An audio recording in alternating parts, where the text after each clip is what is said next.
Hello everyone.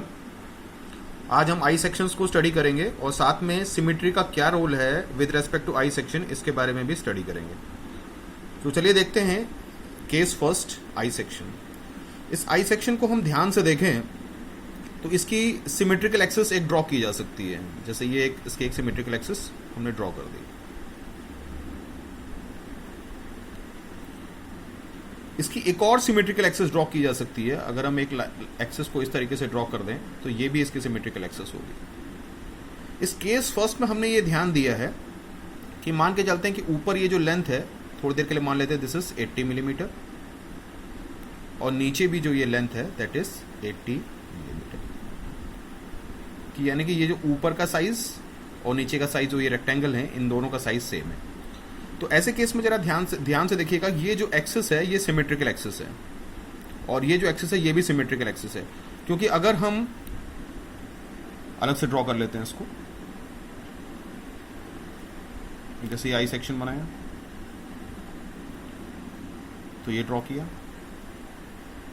इस axis के about यदि हम इस आई सेक्शन को रोटेट कर दें, घुमा दें, तो ये राइट वाला हिस्सा लेफ्ट की तरफ और लेफ्ट वाला राइट की तरफ चला जाएगा। लेकिन रोटेट करने से पहले और रोटेट करने के बाद का जो फिगर होगा वो सेम होगा, यानी कि this is a symmetrical axis. इसी तरीके से हम इस केस को देख लेते हैं, जो हमने हॉरिजॉन्टल सिमेट्रिकल एक्सिस बनाई। ये भी सिमेट्रिकल एक्सिस है, क्योंकि इस एक्सिस के अबाउट अगर हम इस फिगर को रोटेट कर दें तो ऊपर वाला हिस्सा नीचे आ जाएगा और नीचे वाला हिस्सा ऊपर चला जाएगा। लेकिन रोटेट करने से पहले और रोटेट करने के बाद का जो फिगर होगा वो सेम होगा, यानी कि this is also the symmetrical axis. और हमने ये भी पढ़ा है कि यदि किसी फिगर की सिमेट्रिकल एक्सिस एग्जिस्ट करती है तो उस पूरे फिगर का जो सेंट्रॉइड होगा वो उसी सिमेट्रिकल एक्सिस पर पड़ेगा, यानी कि इस पूरे आई सेक्शन का सेंट्रॉइड इस सिमेट्रिकल एक्सिस पर कहीं ना कहीं पड़ सकता है। इसी तरीके से अब ये भी सिमेट्रिकल एक्सिस है आई सेक्शन की, तो इस टोटल आई सेक्शन का जो सेंट्रॉइड होगा वो इसी सिमेट्रिकल एक्सिस पर पड़ेगा। तो मान लेते हैं यहां पर पड़ेगा। अब ये बात एक सोचने वाली है कि सेंट्रॉइड इस सिमेट्रिकल एक्सिस पर भी पड़ रहा है और सेंट्रॉइड इस सिमेट्रिकल एक्सिस भी पड़ रहा है। तो अगर हम इस केस को यहां पर देखते हैं तो सेंट्रॉइड इस सिमेट्रिकल एक्सिस पड़ रहा है, मान के चलते सेंट्रॉइड यहां पर पड़ रहा है क्योंकि ये सिमेट्रिकल एक्सिस है और ये सिमेट्रिकल एक्सिस है, तो सेंट्रॉइड इस सिमेट्रिकल एक्सिस पर भी पड़ना चाहिए। तो मान लेते हैं ये सेंट्रॉइड यहां पर पड़ रहा है। लेकिन अब ऐसा तो हो नहीं सकता कि सेंट्रॉइड दो हो, ये भी सेंट्रॉइड हो पूरे कंपोजिट फिगर का, पूरे आई सेक्शन का, और ये भी सेंट्रॉइड हो। तो इससे ये बात क्लियर पता चलती है कि हमें एक ऐसा पॉइंट देखना है जो इस सिमेट्रिकल एक्सिस पर भी हो और इस सिमेट्रिकल एक्सिस पर भी हो, दोनों पर लाई करे। तो डेफिनेटली ये जो पॉइंट हमारा निकलेगा, ये जो बीच में जहां पर दोनों एक्सिस मीट कर रही हैं, यही एक ऐसा पॉइंट हो सकता है जो पूरे फिगर का सेंट्रॉइड होगा, क्योंकि वो इस सिमेट्रिकल एक्सिस पर रहेगा, इस बात को भी सेटिस्फाई करेगा, और वो इस सिमेट्रिकल एक्सिस पर रहेगा, इस बात को भी सेटिस्फाई करेगा। यानी कि दिस पॉइंट, ये जो हमने फाइनल पॉइंट बनाया है जहां पर दोनों लाइन इंटरसेक्ट कर रही हैं, दोनों सिमेट्रिकल एक्सिस मिल रही हैं, वही पॉइंट उसका सेंट्रॉइड होगा। तो इस सेंट्रॉइड को मान के चलते हैं ये जो टोटल लेंथ है, for example this total length is 100। अब चूंकि ये सिमेट्रिकल सिचुएशन चल रही है तो इसका मतलब है बिल्कुल टोटल हाइट के बीचों बीच में आ जाएगा। इसका मतलब अगर हम इसको बॉटम से मेजर करें तो this distance will exactly be equal to 50, और अगर हम इसको लेफ्ट साइड से मेजर करें यहां से तो this distance will exactly be equal to 40। वहां तक जहां तक ये सेंट्रॉइड है वहां तक ये 40 होगा, वहां तक ये 50 होगा। तो इस तरीके, this is the case first. चलिए अब इसका देखते हैं केस सेकेंड। केस सेकेंड में मान के चलते हैं कि ऊपर वाला जो पोर्शन है उसको हमने थोड़ा छोटा कर दिया है और नीचे वाले पोर्शन को हमने बड़ा कर दिया है, इस तरीके से। आमतौर पर ये जो पोर्शंस हैं इनको एक नाम भी दिया जाता है, that is flange. This is a flange of the I section and this is also a flange. हालांकि अब ये जरूरी नहीं है, लेकिन आगे ये चीजें आ सकती हैं, तो this is known as flange. तो इस केस में देखिए, अगर इस केस में हम ध्यान से देखेंगे तो अगर हम ऐसे ड्रॉ करें, एक लाइन ड्रॉ करें, अभी हम कोई न्यूमेरिकल नहीं कर रहे हैं, पहले इन चीजों को समझ लेते हैं ताकि न्यूमेरिकल से फिर आगे चल के आसानी हो सके।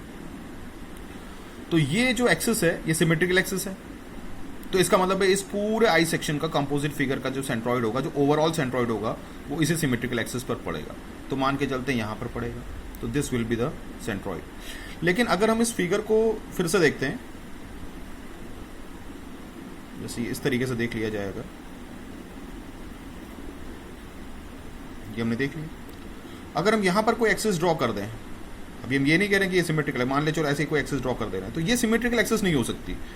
ये इसलिए सिमेट्रिकल एक्सिस नहीं हो सकती क्योंकि अगर हम इस एक्सिस के अबाउट इसको रोटेट कर दें तो ऊपर वाला हिस्सा नीचे चला जाएगा और नीचे वाला हिस्सा ऊपर चला जाएगा। लेकिन ऊपर वाला हिस्सा छोटा है तो रोटेट करने के बाद नीचे वाला हिस्सा छोटा हो जाएगा, और नीचे वाला हिस्सा बड़ा है तो रोटेट करने के बाद ऊपर वाला हिस्सा बड़ा हो जाएगा। तो इसका मतलब ये साफ साफ समझ में आ रहा है कि रोटेट करने से पहले और रोटेट करने के बाद का जो फिगर होगा वो सेम नहीं होगा, यानी कि this will not be the symmetrical axis, ये इसकी सिमेट्रिकल एक्सिस नहीं होगी।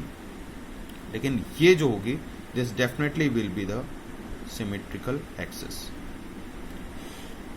अब चूंकि ये सिमेट्रिकल एक्सिस है तो इसका मतलब इसके अबाउट जब हम इसको रोटेट कर रहे हैं तो लेफ्ट वाला हिस्सा राइट की तरफ और राइट वाला हिस्सा लेफ्ट की तरफ, और रोटेट करने से इसका मतलब अगर हम यहां पर कोई रैंडमली कोई एक्सिस ड्रॉ कर लेते हैं मेजरमेंट के लिए, तो अगर ये लेंथ यहां से यहां तक फॉर एग्जांपल 100 मिलीमीटर है, तो चूंकि इस एक्सिस के अबाउट ये सिमेट्रिकल है तो इस एक्सिस के अबाउट चूंकि इसको रोटेट कर रहे हैं और रोटेट करने से लेफ्ट वाला हिस्सा और राइट वाला हिस्सा सेम हो जा रहे हैं, तो डेफिनेट ये सीधी सी बात समझ में आती है। वो तभी उसको उससे ये कंक्लूजन निकाला जा सकता है कि अगर ये टोटल 100 है तो this distance will exactly be equals to 50।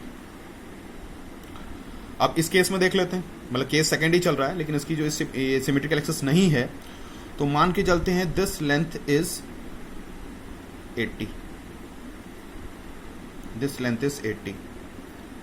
अब हमें पता है इस एक्सिस के अबाउट हम रोटेट करेंगे तो ये सिमेट्रिकल है, एक्सिस है नहीं। तो ऐसे केस में यदि आपको सेंट्रॉइड की पोजीशन रफली डिटरमाइन करनी है कि सेंट्रॉइड कहां पर होगा, ये बात तो क्लियर है कि सेंट्रॉइड इस पोजीशन पर है, और ये बिल्कुल मान के चलते हैं ये हमने बिल्कुल ये जो एक्सिस बनाई है बिल्कुल मिडिल लेंथ पर बनाई है।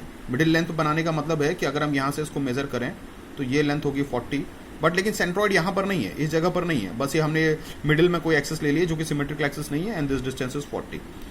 अब इस एक्सिस के रेस्पेक्ट में सेंट्रॉइड या तो ऊपर पड़ेगा या सेंट्रॉइड नीचे पड़ेगा, क्योंकि ये तो सिमेट्रिकल एक्सिस है नहीं तो इस पर पड़ नहीं सकता है। तो ऐसे केस में आपको ये देखना है कि एरिया किधर ज्यादा पड़ रहा है। ये बीचों बीच में एक्सिस है, अगर हम इसके नीचे का एरिया देखें, नीचे का ये जो पोर्शन है ये वाला, यहां से यहां तक इस तरीके से ये जो पोर्शन है ये थोड़ा ज्यादा है, और ऊपर वाला जो पोर्शन है वो थोड़ा कम है।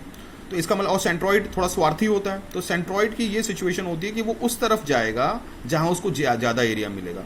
तो इसका मतलब है कि इस एक्सिस के रेस्पेक्ट में सेंट्रॉइड थोड़ा नीचे होगा, ऊपर नहीं जा सकता क्योंकि ऊपर एरिया कम है। तो बैलेंस करने के लिए अपनी पोजीशन को वो नीचे लाएगा, यानी कि ये जो पोजीशन होगी ये हमारा इस फिगर का जो ओवरऑल सेंट्रॉइड हो सकता है।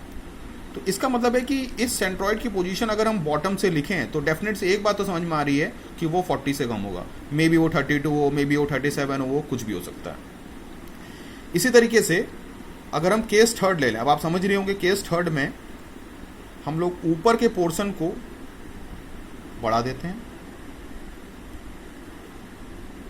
और नीचे के पोर्शन को हम थोड़ा छोटा कर देते हैं इस तरीके से। अब ये इस एक्सिस के अबाउट तो सिमेट्रिकल है ये, क्योंकि इस एक्सिस के अबाउट यदि हम रोटेट कर दें तो लेफ्ट वाला हिस्सा राइट वाला हिस्सा लेफ्ट की तरफ और लेफ्ट वाला हिस्सा राइट की तरफ। तो अगर हम यहां से इस डिस्टेंस को फॉर एग्जांपल दिस डिस्टेंस को लिख लेते हैं 120, तो एक बात तो कंफर्म है कि अगर हम इसको यहां से मेजर करना चाहें तो ये अगर इसका सेंट्रॉइड पड़ेगा मान के चलते हैं, तो यहां से यहां तक जो डिस्टेंस होगी that distance will exactly be equal to 60, क्योंकि इस एक्सिस के बाद रोटेट करने पर फिगर सेम हो जा रहा है, तो ये डिस्टेंस एग्जैक्टली होनी चाहिए 60। अब आगे देखते हैं। अब इसी केस में आप देख लीजिए ऊपर वाला पोर्शन बड़ा है और नीचे वाला पोर्शन छोटा है इस तरीके से। तो अगर हमें कोई एक्सिस बिल्कुल मिडिल लेंथ पर ड्रॉ कर दें, ये सिमेट्रिकल नहीं होगी। फॉर एग्जांपल ये लेंथ हम टोटल दिस लेंथ को हम लोग ले सकते हैं, मान के चलते हैं 100, तो ये सिमेट्रिकल एक्सिस नहीं है, this is not the symmetrical axis, क्योंकि इस एक्सिस के अबाउट हम रोटेट करेंगे तो ऊपर वाला हिस्सा नीचे आ जाएगा और नीचे वाला हिस्सा ऊपर चला जाएगा, और वो सेम होंगे नहीं। तो ऐसे केस में अगर ये मिडिल लेंथ है, तो अगर हम सेंट्रॉइड की पोजीशन को डिटरमाइन करना चाहते हैं वर्टिकली, तो अगर हम इस एक्सिस के रेस्पेक्ट में देखें तो ऊपर एरिया ज़्यादा पड़ रहा है, नीचे एरिया कम पड़ रहा है, तो इसका मतलब सेंट्रॉइड ऊपर की तरफ एडजस्ट होगा या ऊपर की तरफ जाएगा, तो यानी कि सेंट्रॉइड की पोजीशन यहाँ पर हो सकती है, रैंडमली ऐसे मान लेते हैं।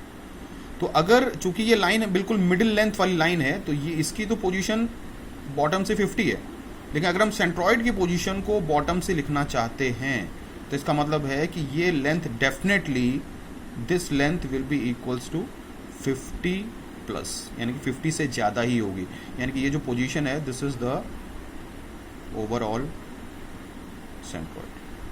तो इन सब कंसेप्ट्स को ध्यान में रखते हुए हम आई सेक्शन के सेंट्रॉइड को इजीली डिटरमाइन कर सकते हैं और नेक्स्ट केस में हम आई सेक्शन और फर्दर सेक्शंस को कंसिडर करेंगे। Thank you.